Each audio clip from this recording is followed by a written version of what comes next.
नमस्कार दोस्तों, स्वागत है आप सभी का इंडिया 24 लाइव न्यूज में। भारत अब अमेरिका और ब्रिटेन जैसे देशों की कतार में खड़ा हो रहा है, गुजरात में बोले पीएम मोदी। प्रधानमंत्री नरेंद्र मोदी ने शुक्रवार को कहा कि भारत अब अमेरिका, ब्रिटेन और सिंगापुर जैसे दुनिया के उन देशों की कतार में खड़ा हो रहा है जहां से ग्लोबल फाइनेंस को दिशा दी जाती है। उन्होंने इस मौके पर गुजरात की जनता के साथ ही देशवासियों को बधाई दी। पीएम मोदी ने गांधीनगर के नज़दीक स्थित Gujarat international finance tech city में भारत के पहले अंतर्राष्ट्रीय वित्तीय सेवा केंद्र का दौरा किया, जहां उन्होंने भारतीय अंतर्राष्ट्रीय बुलियन एक्सचेंज का उद्घाटन किया। यह देश का पहला अंतर्राष्ट्रीय बुलियन एक्सचेंज है। इसके अलावा मोदी एकीकृत नियामक अंतर्राष्ट्रीय वित्तीय सेवा केंद्र प्राधिकरण के मुख्यालय की आधारशिला भी रखी। पीएम मोदी ने आगे कहा, गिफ्ट सिटी व्यापार और तकनीक के केंद्र के रूप में अपनी मजबूत पहचान बना रहा है। मुझे ये देखकर भी अच्छा लगता है कि गिफ्ट सिटी के जरिए भारत विश्व स्तर पर सर्विस सेक्टर में मजबूत दावेदारी के साथ आगे बढ़ रहा है। पीएम मोदी ने 2008 में आई वैश्विक मंदी का भी जिक्र किया। उन्होंने कहा, 2008 में विश्व आर्थिक संकट और मंदी का दौर था। भारत में नीति पक्षाघात का माहौल था। उस समय गुजरात फिनटेक के क्षेत्र में नए और बड़े कदम बढ़ा रहा था। मुझे खुशी है कि वो विचार आज इतना आगे बढ़ चुका है। मुक्केबाज शिवा थापा प्री क्वार्टर में, स्विमर श्रीहरि नटराजन की सेमीफाइनल में एंट्री। इस बार CWG गेम्स में दुनिया भर के करीब 72 देश हिस्सा ले रहे हैं। भारत के अनुभवी मुक्केबाज शिवा थापा ने राष्ट्रमंडल खेलों में अपने अभियान का शानदार आगाज करते हुए पाकिस्तान के सुलेमान बलोच को हराकर 63.5 किलो वर्ग के प्री क्वार्टर फाइनल में प्रवेश किया। थापा ने एक तरफा मुकाबला 5-0 से जीतकर बेल्ट वेट वर्ग के अंतिम 8 में जगह बनाई। 5 बार के एशियाई चैंपियनशिप पदक विजेता थापा तकनीकी तौर पर बलोच से काफ़ी बेहतर थे और उन्होंने जबरदस्त पंच लगाए। निलंबित सांसदों ने गांधी मूर्ति के सामने खाया चिकन। भड़की बीजेपी ने पूछा, यह विरोध था या पिकनिक? संसद में हंगामे को लेकर निलंबित 27 सांसदों का धरना शुक्रवार को खत्म हो गया, लेकिन इसके बाद निलंबित सांसद बीजेपी के निशाने पर आ गए। संसदीय कार्य मंत्री प्रहलाद जोशी ने कहा कि सांसद प्रदर्शन के नाम पर पार्टी कर रहे थे। उन्होंने गांधी जी की प्रतिमा के नीचे बैठकर चिकन खाया जा रहा था। राज्यसभा से अपने निलंबन के खिलाफ संसद भवन में गांधी मूर्ति के पास 50 घंटे के लिए धरना दे रहे विपक्षी सांसदों के यहां चिकन खाने की खबरों के बाद नया राजनीतिक विवाद खड़ा हो गया है। भाजपा ने इन सांसदों पर सवाल खड़ा करते हुए इनसे पूछा है कि जनता ने इन्हें किस लिए चुनकर भेजा है, चर्चा के लिए या चिकन के लिए। भारतीय सेना में वन रैंक वन पेंशन फैसले के खिलाफ पुनर्विचार याचिका खारिज। सुप्रीम कोर्ट ने कहा, मामले में दम नहीं। सुप्रीम कोर्ट ने उस पुनर्विचार याचिका को खारिज कर दिया है जो केंद्र द्वारा 2015 में अपनाए गए वन रैंक वन पेंशन सिद्धांत को बरकरार रखने के उसके फैसले के संबंध में दायर की गई थी। कोर्ट ने कहा कि इस फैसले में ना तो कोई संवैधानिक कमी है और ना ही यह मनमाना है। जज DY चंद्रचूड़, जज सूर्यकांत और जज विक्रमनाथ की पीठ ने कहा कि पुनर्विचार याचिका में कोई दम नहीं है। पीठ ने कहा, खुली अदालत में समीक्षा याचिका को सूचीबद्ध करने के लिए अनुरोध को खारिज किया जाता है। हमने पुनर्विचार याचिका और इससे जुड़े दस्तावेज को ध्यान से देखा है। हमें समीक्षा याचिका में कोई दम नहीं दिखा और उसी के अनुसार इसे खारिज किया जाता है। कोर्ट ने केंद्र द्वारा अपनाए गए वन रैंक वन पेंशन सिद्धांत को 16 मार्च को अपने फैसले में बरकरार रखा था। कोर्ट ने कहा था कि भगत सिंह कोश्यारी समिति की रिपोर्ट 10 दिसंबर 2011 को राज्यसभा में पेश की गई थी और यह ऐतिहासिक पृष्ठभूमि मांग का कारण संसदीय समिति के दृष्टिकोण को प्रस्तुत करती है। समिति की रिपोर्ट में सशस्त्र बलों से संबंधित कर्मियों के लिए OROP को अपनाने का प्रस्ताव किया गया था। कोर्ट ने कहा कि रिपोर्ट को सरकारी नीति के एक बयान के रूप में नहीं माना जा सकता। योगी सरकार का बड़ा फैसला, यूपी में हर परिवार का बनेगा फैमिली कार्ड, रोजगार और नौकरी में मिलेगी मदद। उत्तर प्रदेश के मुख्यमंत्री योगी आदित्यनाथ ने एक बड़ा फैसला लेते हुए एक नए परिवार कल्याण कार्ड की योजना बनाई है। इसके तहत राज्य के सभी परिवारों की मैपिंग कर फैमिली कार्ड बनाया जाएगा। फैमिली कार्ड 12 अंकों का होगा। इस कार्ड की मदद से सरकार परिवारों के बारे में पूरी जानकारी जुटाने में मदद करेगी। बताया जा रहा है कि कार्ड की मदद से योगी सरकार लोगों को सरकारी योजनाओं से रोजगार और नौकरी दिलाने में सहयोग करेगी। हाल ही में सीएम योगी आदित्यनाथ ने इसको लेकर एक प्रेजेंटेशन देखा था और अब समाज कल्याण विभाग को इसे लागू करने के निर्देश दिए हैं। परिवार पहचान पत्र के लिए राशन कार्ड से डाटा एकत्रित करने की तैयारी की जा रही है। अगर ऐसा होता है तो कुछ ही दिनों में 60% परिवार इससे जुड़ सकेंगे। परिवार कल्याण कार्ड योजना से सरकार हर परिवार को रोजगार से जोड़ेगी। इसके अलावा सरकार की सभी योजनाओं को भी एक एक परिवार से जोड़ा जाएगा। साथ ही धोखाधड़ी भी रुकेगी। उदाहरण के लिए यदि एक ही परिवार को सभी योजनाओं का लाभ मिल रहा है तो उसका डाटा भी सरकार के पास रहेगा। अगर अपात्रों को लाभ दिया जा रहा है तो उनके कार्ड क्लियर हो जाएंगे। फैमिली कार्ड बनने के बाद फर्जी कार्ड हो जाएंगे बंद। स्मृति ईरानी मानहानि केस, 24 घंटे में ट्वीट हटाए पवन खेड़ा। कांग्रेस के 3 नेताओं को दिल्ली हाईकोर्ट का समन। केंद्रीय मंत्री स्मृति ईरानी की ओर से दायर मानहानि के मामले में सुनवाई करते हुए दिल्ली हाईकोर्ट ने कांग्रेस नेता पवन खेड़ा को तुरंत ट्वीट हटाने को कहा है। बार लाइसेंस विवाद के आरोप पर सुनवाई करते हुए कोर्ट ने ट्वीट को तुरंत हटाने का निर्देश दिया।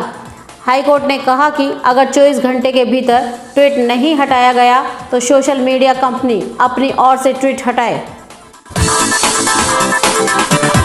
कौन सी सत्ताधारी ताकतें? राहुल गांधी ने गुजरात में शराब से हुई मौतों को लेकर पूछा ये सवाल। बता दें कि बोटाद के अलग अलग गांवों के कुछ छोटे शराब विक्रेताओं ने मिथाइल अल्कोहल में पानी मिलाकर नकली शराब बनाई थी जो बेहद जहरीली होती है। उन्होंने 20 रुपये पाउच के हिसाब से उसे गांव वालों को बेचा था।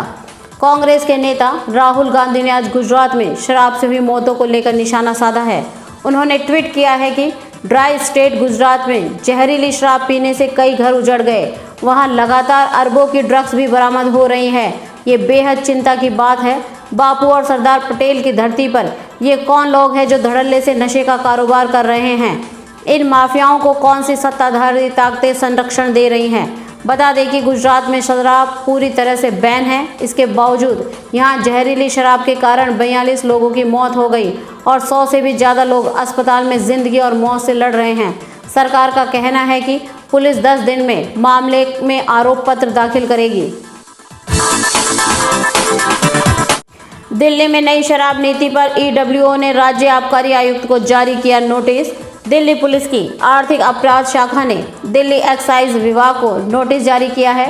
2021-22 की एक्साइज को लेकर जानकारी मांगी गई है। 12 जुलाई को पत्र लिखा गया था और 3 दिन में जवाब देना था, लेकिन अभी तक जवाब नहीं आया है। ईडब्ल्यूओ के कार्यालय ने आबकारी आयुक्त को नोटिस जारी कर नई एक्साइज नीति के तहत शराब लाइसेंस देने संबंधी सभी दस्तावेज उपलब्ध कराने को कहा है।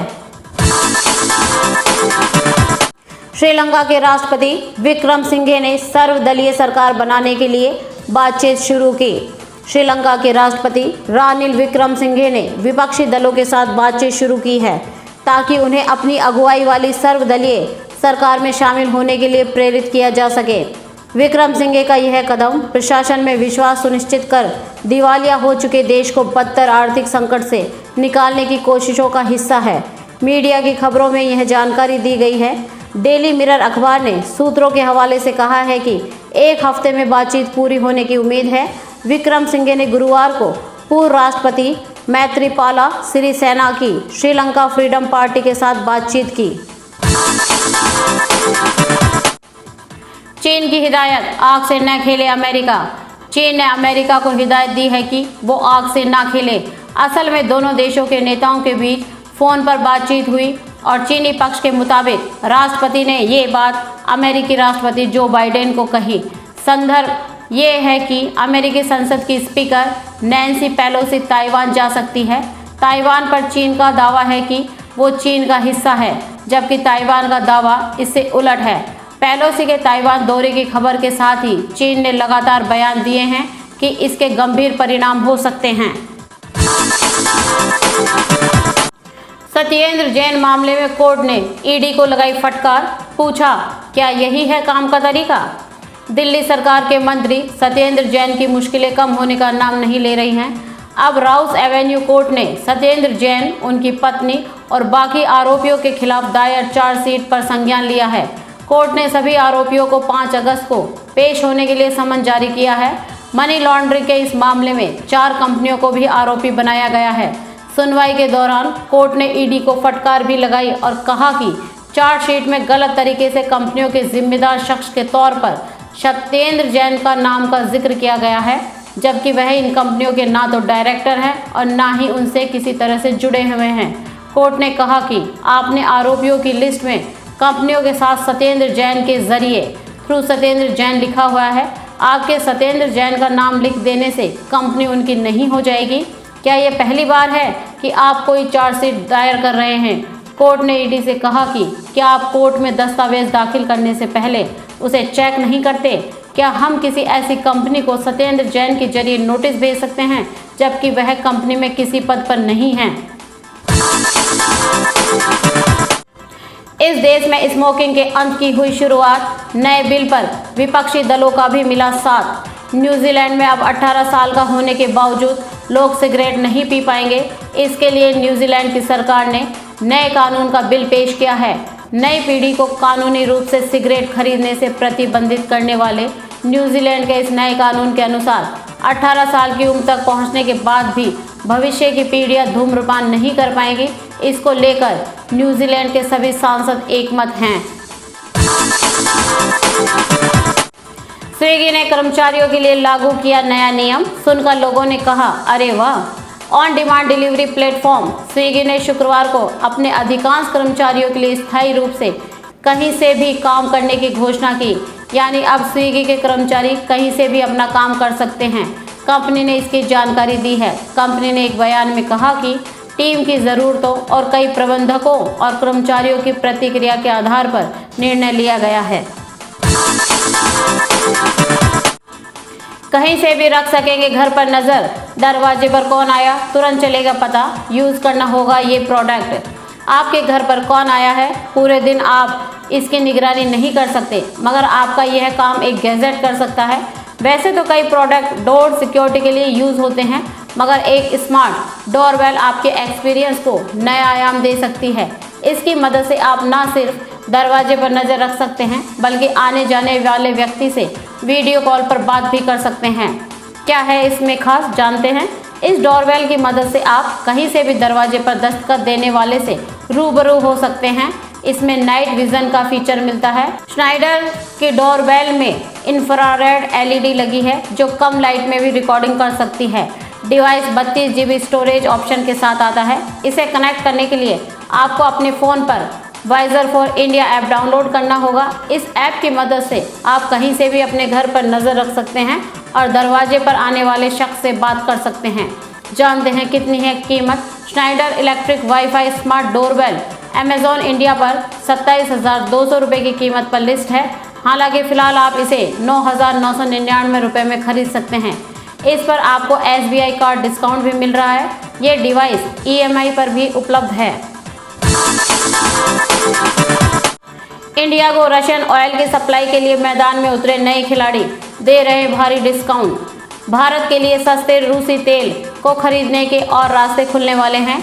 यूक्रेन पर रूस के हमले के महीनों गुजर जाने के बाद अब कई छोटे अंतर्राष्ट्रीय व्यापारी भारत को उस रूसी तेल की आपूर्ति करने के लिए आगे आ रहे हैं जो रूस के विरोधी खेमे ने लेने से इनकार कर दिया है। ब्लूमबर्ग की रिपोर्ट के अनुसार भारत की सरकारी रिफाइनरी जैसे इंडियन ऑयल कॉरपोरेशन छोटे और कम साख वाले व्यापारियों से तेल खरीदने के लिए तैयार हो रही हैं।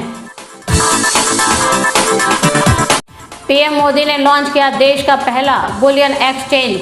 क्या है ये और कैसे करेगा काम, आइए जानते हैं।